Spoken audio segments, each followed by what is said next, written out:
جادو کی وجہ سے اولاد کی بندش کا معاملہ، اس حوالے سے بہت سارے سوالات ہوتے ہیں، اور ان سوالات میں ایک یعنی یہ بھی ہوتا ہے کہ جادو کی علاج میں یعنی جادو کی جو بندشیں ہوتی ہیں اس میں اولاد کی بندش کیسے پوسیبل ہے، یا اولاد کی رکاوٹ کیسے ممکن ہے، کیونکہ اولاد تو اللہ تعالیٰ دیتے ہیں۔ دیکھیں، ایک تو یہ ہے کہ جیسے کوئی انسان کسی کو یعنی ہٹ کر کے، کسی کو یعنی فائر کر کے، یا کوئی بھی کسی طریقے سے نقصان پہنچا کے مار سکتا ہے، ویسے ہی جادو کے ذریعے بھی اس طرح کے اسباب پیدا کیے جا سکتے ہیں جس سے وہ مسائل بنے۔ اسی طرح اگر فار ایگزامپل ہم کہیں کہ اولاد اللہ تعالیٰ دیتے ہیں، لیکن اللہ تعالیٰ نے اسباب کا ہمیں بنایا ہے پابند۔ اب اسباب فار ایگزامپل خامد بیوی اکٹھا ہوں اور اللہ تعالیٰ کی رحمت ہو تو پھر اولاد والا معاملہ ہوتا ہے۔ اگر خامد بیوی ہی موجود نہیں ہے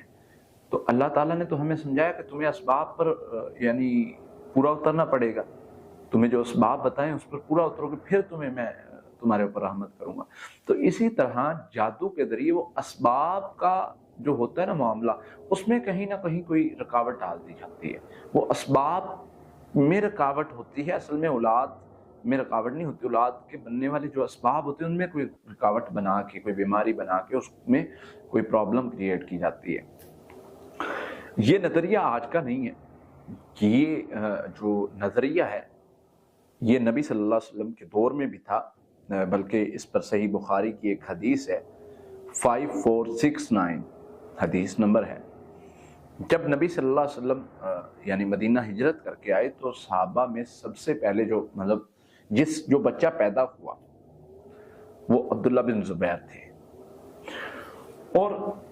نبی صلی اللہ علیہ وسلم کو اس پر بہت زیادہ خوشی ہوئی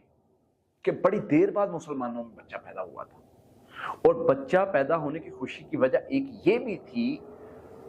کہ لوگوں کا یہ گمان تھا کہ یہودیوں نے مسلمانوں پر جادو کر دیا ہے تاکہ ان کی نسل نہ بڑھے، اور اللہ کے نبی صلی اللہ علیہ وسلم نے یہ بات یعنی اس بات پر خوشی کا اظہار کیا اور فرمایا کہ اللہ نے حق کو سچ کر کے دکھایا ہے، یعنی حق کو ثابت کر دیا ہے۔ یعنی شیطانوں نے، ان یہودیوں نے، ان کافروں نے اگر کوئی سازش کی بھی ہے اس کو اللہ نے ناکام کر کے مسلمانوں میں خیر پھیلا دی ہے، اور مسلمانوں کو حق ثابت کیا ہے کہ وہ جو بھی کوئی شر ہوگا وہ شر اثر انداز نہیں ہوا۔ اب یہاں پر آتے ہیں کہ کیا آج کے دور میں اس طرح پوسیبل ہے؟ بالکل ہوتا ہے۔ جادو کے مسائل کی وجہ سے بیماریاں بن جاتی ہیں، جادو کے مسائل کی وجہ سے مختلف ہسبینڈ یا وائف دونوں میں سے کسی ایک کو بیماری بنتی ہے، جس کی وجہ سے وہ یعنی اولاد کا آگے پروسیس جو ہے وہ ویک ہو جاتا ہے، جس میں بڑے مسائل ہوتے ہیں۔ تو اس کے لیے ہم کچھ پڑھائی بتاتے ہیں، وہ پڑھائی کرنے کے بعد اللہ کی رحمت سے یہ ریکوری ہونا شروع ہو جاتی ہے۔ تو پڑھائی میں سورہ فاتحہ 7 مرتبہ، سورہ بقرہ کی آخری 2 یا 7 مرتبہ، آخری 3 کل 21 مرتبہ، ربی حبلی من الصالحین 300 بار، اور پھر اسی طرح سے سورہ محمد 1 مرتبہ، سورہ مریم 1 مرتبہ، یہ پڑھائی صبح شام کرنی ہوتی ہے۔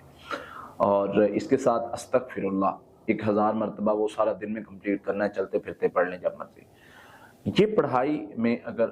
سورہ محمد، سورہ مریم 1 مرتبہ بھی دن میں پڑھ لیں وہ بھی کافی ہوگی، لیکن 2 بار پڑھیں گے تو زیادہ بہتر ہے۔ اس کے ساتھ ہمارا دم جو ہے وہ سنیں صبح شام، انشاءاللہ اس سے بہت فائدہ ہوگا۔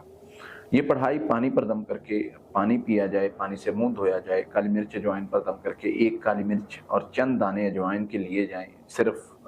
بیوی لے، یعنی جو ہسبینڈ وائف ہے ان میں سے دونوں نہیں کھائیں گے، ایک ہی کھائے گا، اور وہ وائف ہوگی اس کی، وہی کھائے۔ انشاءاللہ اس میں نے دیکھا ہے کہ بڑی اللہ نے خیر رکھی ہے، بڑی خیر رکھی ہے۔ تو یہ عمل اس طرح سے کرنے سے اللہ تعالیٰ اگر کوئی شر ہوگا تو بھی ختم کر دیں گے، اگر شر نہیں بھی ہوگا تو اللہ تعالیٰ ویسے بھی کوئی خیر والے معاملات فرما دیں گے انشاءاللہ۔